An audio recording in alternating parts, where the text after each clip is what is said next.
It's just it sound like it. John Leguizamo. Yeah. There was speaking of getting locked in an executive office where they pitch you on ideas.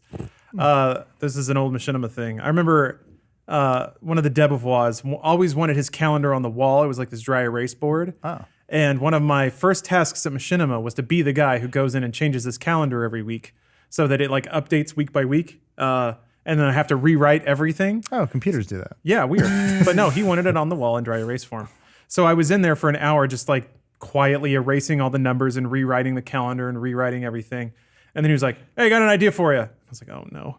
He's like, what about YouTube, but better and people have to pay for it? I was like, oh, so like a subscription service. He's like, yeah, we're going to make premium stuff and then charge people for it.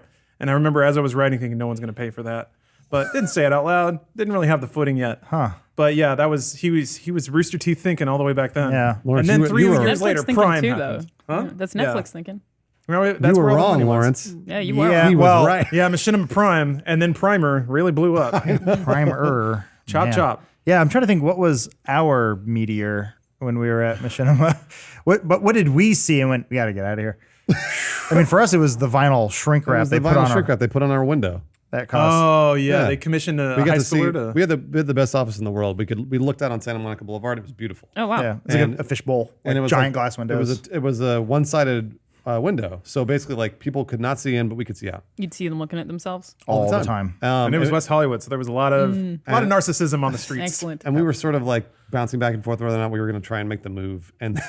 And then in like November of 2014, they were like, we're going to do a mural for Machinima and we're going to put it up all on the windows on Santa Monica Boulevard. And we were like, are we going to be able to see through it? And they're like, probably not. Yeah. Also, we don't Oh. care. Like, And So we were they like, boxed you in. yeah, and we were like, please don't do that because we were using it as a set and we really love staying outside. It's a great office. We love it. It's great. And they're like, sorry. Yeah. And then just put it all up. And one day we walked in, we couldn't see out. well, And we're the like, "That's it." best part about it, and like, please stop me if we've told this story before, but the whole thing was we're gonna put this sweet branding on the side of the building, and it's gonna have the Machinima logo, and everyone's gonna see it.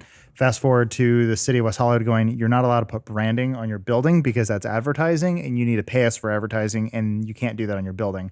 So the entire thing went up about a week beforehand and said you have to take all Machinima branding off of it. So it's just just paintings. it's just this like horror art. I don't know how to Oh. describe it. terrible. It was this weird thing of Why like didn't they just take it down? It was a mural telling like it was supposed to tell a story That's because they spent a lot of money on it. about how all these Yeah. content creators were slaving away in the content mines, and then the Machinima armies roll in and like liberate them. yeah. And then at the end, there's like a Machina dude standing on top of a mountain leading the hordes to victory. And it I think, and then Could be interpreted So in it a went up, variety and I of remember I looked at Bruce and said, "Let's go take that meeting with full screen. Yeah, let's get the fuck out of here because this is how they treat us." And I remember the weeks leading up to that, we were fucking begging for a new PC because we were using the computer I worked on every day to do game capture. And I'm like, oh yeah. I remember I'm like, hey Bruce, my computer's dying. Like I can't use it every day. I can't use it for editing and I can't use it for gameplay because it's just like the games are slowing down. They don't play anymore. He's like, let's just get a PC that's dedicated fully to gaming. Okay, cool. Went in and said, hey, we need a PC. And they're like, not in the budget. They're like, how much does that mural cost? $15,000. Okay, can we get a PC, Cool. please? And they're like, it was every day. Please, please, please. And then finally, like, here's your PC. I'm like, cool, we quit. I mean, I sort of have one of those with the company that I worked at before IGN. I was on a TV show, and I guess the guy who ran it sort of had a gambling problem, and I technically worked for a startup. Oh boy. And when I figured that out, that there was gambling issues, that people weren't getting paid on time, was when I was like, no. something's gonna go wrong here. Man, That's real Company bad. went under like a year I was after. gonna say ended it. Yeah. that sounds if really you haven't seen it, everyone listening or watching, you should watch that Fire documentary on either Hulu or Netflix. And you see that dude, the entrepreneur, get it done. Like, been in that room so he's- many just times. Be legends, guys. He's the dude. He's the dude that goes in and talks to everybody and then never says how we're going to do it and never actually does anything. Guys, what if we started a funhouse con? Oh, we should do that. Don't question it. What if we just did it same weekend as VidCon? Let's just fucking do it. Let's do it. No. Oh, I This thought is, you called it a funhouse con, like we're conning I mean, people. yeah. But Both. yeah. you ever notice those guys have a lot of confidence and they're men, like they're They're con convincing. men. Interesting. But I don't know. Same thing with Wolf of Wall Street. It's like, dude is Same guy, yeah. same sort of thing where it's like, this dude's a monster. He's going to get 6 years in jail. He'll be out in 3 and he'll be doing it again somewhere else, screwing people out of their money with some MLM or something like that. Because the people that are in those conversations are also never the face of what they're doing. They're smart enough to like Absolutely. put other people to Blaming shield them. someone else. So Yeah. yeah. Yep. Like Ja Rule. What do you say? It's not fraud. It's false advertising.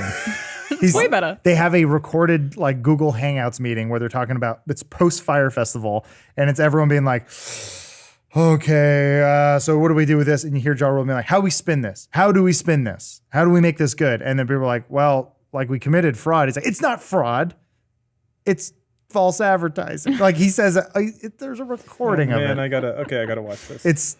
It is the slowest and then the fastest train wreck you've ever seen. Like And it's that such sound really good. It's great. Yeah. I think it'll might give watch us, in particular, everyone at this table, is cathartic release for finally seeing a very public example of all that like big money bro talk. Yeah. It can be really so crushing down on frustrating to see things go wrong at a company and not be able to tell people why and see them guess and be like, you're so wrong. Oh yeah. This is not at all what Yep. happened, but I can't tell you what happened, but you're wrong.